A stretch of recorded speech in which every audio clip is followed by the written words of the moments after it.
Mi smo imali prilike danas se informirati o svim ključnim elementima toga plana, pa evo ukratko ćemo vam reći koja su to ključna pitanja o kojima je danas bilo razgovora. I would like to particularly welcome the Vice President of the European Commission, Mr. Katainen, and thank him for coming to Croatia in order to present the key elements of the big investment plan of the European Union that is aimed at this plan. Dakle, ukratko razgovarali smo, moglo bi se reći, o tri ključna pitanja. To je prije svega pitanje razvoja zajedničkih tržišta u vrlo specifičnim segmentima, poput energetskog tržišta, zašto su nam posebno interesantni određeni energetski projekti od regionalnog, dakle europskog značenja.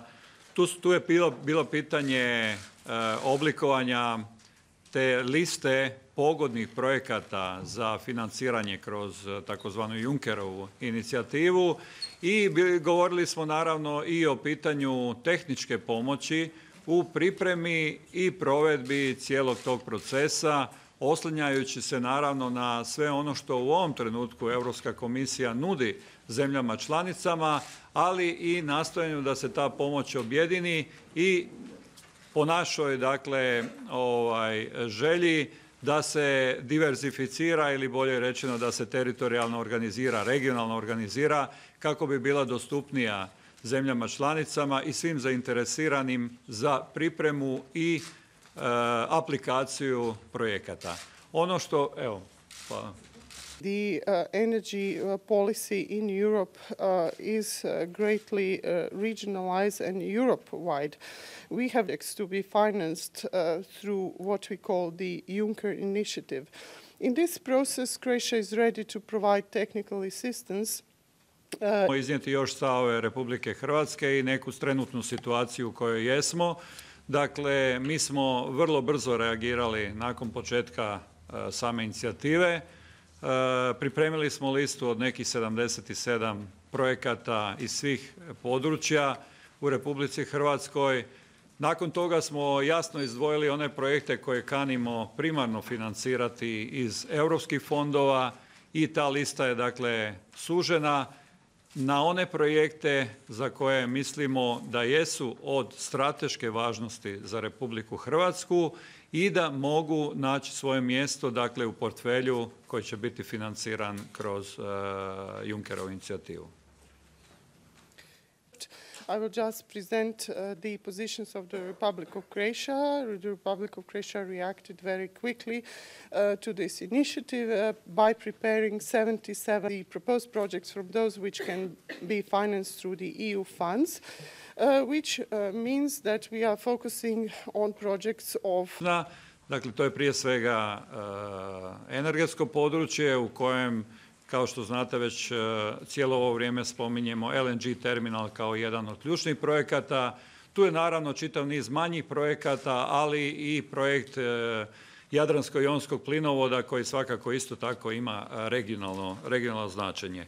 Tu su određeni infrastrukturni projekti. Mi smo naravno posebno zainteresirani za eventualnu potporu u financiranju obnove hrvatskih željeznica. Dakle, nešto gdje ćemo primarno koristiti EU sredstva, međutim ukupna alokacija EU fondova nije dovoljna da bi obnovili kompletno koridore 10 i 5B, tako da ćemo vjerojatno razgovarati i na tu temu, kao i čitav niz drugih manjih projekata. Ono zašto smo izuzetno zainteresirani, to je pomoć Unije u razvoju područja financijskih instrumenata i to posebno novih financijskih instrumenata podjele rizika u području potpore malim i srednjim poduzećima. Dakle, jednim dijelom tu inicijativu razvijamo kroz EU fondove i financiramo, ali u iznosu to nije svakako dovoljno za ono što naši mali i srednji poduzetnici trebaju. Bili bi jako sretni ako bi cijelu tu inicijativu pojačali i financiranjem kroz Junckerovu inicijativu. For the Croatian state, we are interested in key areas of investment, such as energy. We have been discussing the investments in the LNG terminal as one of the key projects and several smaller projects. We have been discussing the significance of the Adriatic-Ionic gas pipeline and support in the financial restructuring of Croatian railways. Croatian railways will partly be financed from the EU structural funds, but this allocation is not sufficient to part of these projects through this initiative. Another thing that we discussed is assistance of the European Union in developing various financial instruments to support the small and medium-sized enterprises. In this area, we also have support of the... U području prometa, dakle prije svega željeznica, slična situacija je u razvoju broadbanda, dakle širokopojasne mreže, gdje EU sredstva neće biti dovoljna za one ciljeve koje smo tu postavili, a to znači da praktički internet bude dostupan i ta veza bude dostupna i u zadnjem dijelu, što se kaže, dakle onom najmanje razvijenom dijelu Hrvatske koji danas nema pristup internetu, odnosno širokopojasnoj mreži. I u tom smislu ćemo svakako nastojati da i taj segment pokušamo isfinancirati kroz ovu inicijativu. To spread the broadband network even to the most remote and the least developed parts of Croatia. Modelima javno-privatnog partnerstva, dakle suradnje javnog i privatnog sektora i to kod onih projekata gdje je rizik nešto veći od uobičajenoga. I to je važno napomenuti kako bismo znali koji to projekti mogu naći svoje mjesto u shemi financiranja kroz Junckerovu inicijativu. Mi ćemo zato ovih dana još jednom pozvati i privatnike, dakle potencijalne privatne ulagače, da iskažu svoj interes za sudjelovanje u ovoj inicijativi kako bi im evo i Vlada i Hrvatska država bili potpora u komunikaciji sa Europskom komisijom i EIB-om, dakle Europskom investicijskom bankom, u realizaciji tih projekata. This whole initiative is focused on the involvement of the private sector. It is particularly focused on projects based on the public-private partnership model, and especially those projects where the risk is higher than usual. This is important to know, just to know which projects should be selected or put forward for this initiative. Certainly in the forthcoming period, we will invite the private investors to show their interest in participation in this initiative so that the government can provide them support. Molim sada gospodina Katainena da vam pošalje nekoliko ključnih poruka vezanih za ovaj plan. I will now ask Mr. Katainen to say a couple of key messages related to this plan. Thank you very much, Deputy Prime Minister Grčić. I have had already now very fruitful journey here to Croatia, and the program is very good and it will continue very high quality. So my main message here is to private investors that there are new opportunities for private investors, and I firmly believe that Croatia will benefit a lot from investment plan. Hvala vam, gospodine potpredsjedniče. Poruku privatnim ulagačima i reći im da za njih svakako ima mjesta za njihovo uključivanje u ovaj plan. Has three parts. The first part is in the triangle, and the most important part is single market. As we have seen since Croatia joined the EU, the export has expanded significantly due to the fact that Croatia is now part of single market. But we are still lacking of harmonized single market in some areas, like in digital economy, in energy market, and in capital market. And those are the areas in which we will go further and do concrete proposals how to harmonize those markets in order to create better single market of which all the member states can benefit. Taj investicijski plan sastoji se od 3 dijela, a najvažnija od okosnica tog tržišta, jer je nakon pristupanja Europskoj uniji vidi se da je značajno povećan hrvatski izvoz. Međutim, moramo reći da to zajedničko tržište još uvijek nije usklađeno. The second part is project pipeline. Basically it means that it's a European public marketplace for both public and private investment. So all the project promoters can bring their investment plans to the pipeline, and then private investors like pension funds or insurance companies or investment banks just can find them and choose and pick to which one they want to finance. Što se tiče veći broj projekata koji će biti onda ponuđeni na financiranje uglavnom ulagačima privatnog sektora kao što su osiguravajuća društva, investicijske banke. The new risk fund, EFSI, European Fund for Strategic Investment. A few facts about it. First, it will finance only private investment or public-private joint ventures, but not 100% public investment. Second, it lends money, there's no grants. It lend money or give equity, quasi-equity guarantees to private investment. Third, its lending capacity at the moment is 60 billion euros in 3 years' time. And the basic idea, and this is the fourth fact, is to mobilize private money. So that's why it focuses only on private investment by giving first loss guarantee. It means that if there is a energy interconnector between the countries or within a country, and it's high risk project, the fund, EFSI fund, will do a junior investment to the project, meaning that if there are losses, the EFSI will take the first hit. So by providing first loss guarantee, it can mobilize private money to investment, to high risk projects. So I have mentioned higher risk several times because it's core. We don't want to finance projects which could get financing from private sector anyway. Fonda, Europskog fonda za strateška ulaganja, bitno je reći da je to fond koji će se usmjeriti na rizična ulaganja, javno-privatna partnerstva, ali svakako ne ona ulaganja koja su isključivo javna. Druga važna činjenica je da su fondu na raspolaganju u sljedeće 3 godine 60 milijuna ulaganjima.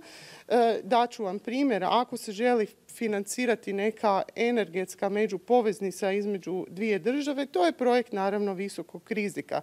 U tom smislu tu uskače fond. Final point is that many member states have been worried, especially smaller member states have been worried that there is a competition between the governments, between the countries, who can benefit the most of the new risk fund. I'm coming from small member states and I'm not worried at all because the new fund will not finance governments. It will only finance private investment. So depending on how active private sector is in various member states and who is active presenting higher risk projects, they can apply resources from EFSI. And now we have to remember that it is not providing grants, money for free, it's providing loans or equity to high risk projects. Države članice pribojavaju da manje države, manje vlade neće imati koristi od ovog projekta. Ja vam ovdje govorim da takvih bojazni nema i ja sam dolazim iz male zemlje. On će financirati privatna ulaganja. Znači, u tom smislu svako ima šansu, svaki održiv projekt, pa i visokog rizika kao što smo. 1 do 2 pitanja, najviše zato što žuri potpredsjednik na predavanje na Ekonomski fakultet. Izvolite. Irena. Potpredsjednika Grčića, možete li nam reći na koliko je lista hrvatskih želja, da to tako nazovem, smanjena i što je na njoj ostalo.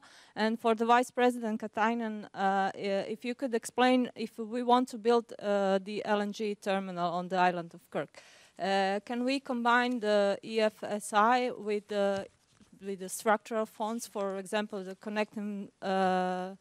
Connecting Europe facility? Thank you. Of the projects to be financed. A drugo pitanje je bilo da li se za financiranje ovog LNG terminala mogu koristiti i strukturni fondovi uz fond EFSU. Dakle, kao što sam rekao, ta lista, velika lista od 77 projekata je bitno reducirana upravo zbog ovih razloga o kojima je gospodin potpredsjednik govorio, a to je da će primarno biti podržavani oni projekti u kojima sudjeluju privatni ulagači ili država, odnosno javni sektor i privatni ulagači zajedno, dakle u nekakvom javno-privatnom partnerstvu. Prema tome nema smisla predlagati ono što se ne uklapa u takve kriterije. Ja sam pokušao izdvojiti neke projekte koji bi mogli biti organizirani upravo na taj način i u kojima EU sredstva, EU fondovi nisu dostatni ili nisu zapravo pogodni za financiranje takvih projekata.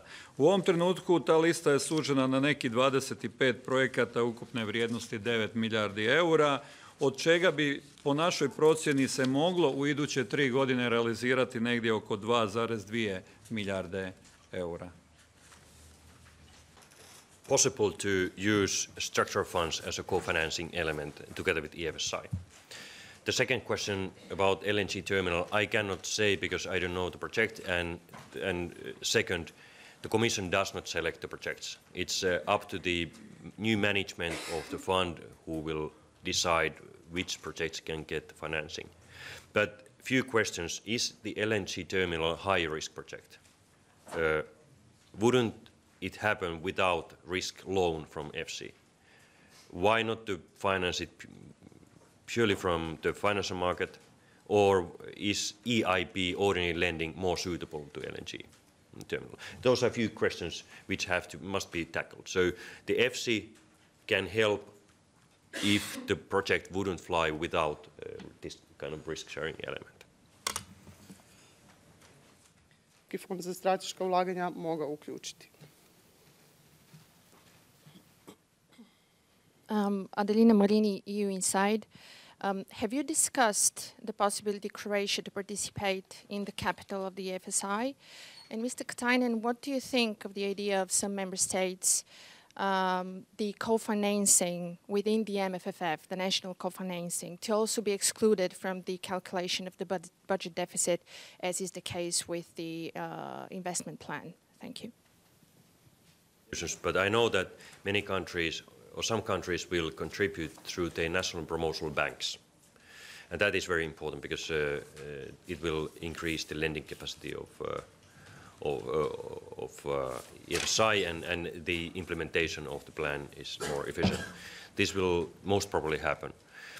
The second point about the fiscal rules, we have a communication which says that the Eurostat will count all the contributions to their deficit and debt level, and Eurostat must be independent. The Commission doesn't say what they have to do, but they will count it.